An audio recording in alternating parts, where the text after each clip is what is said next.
the Risers Academy, we try to always attract those young men outside of our attendance zone.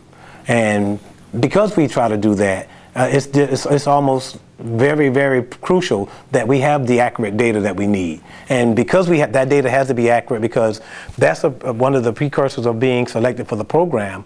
If a parent says that this child has been present and the data says he's not, then we look at that child very carefully, not only whether or not the data, looking at the data says, should we take this young man or should we not? Should we bring him in on a probationary period to see whether he would work? Because the first thing we want to do is we never want to bring in a young man who can't meet the rigors of what we're trying to do.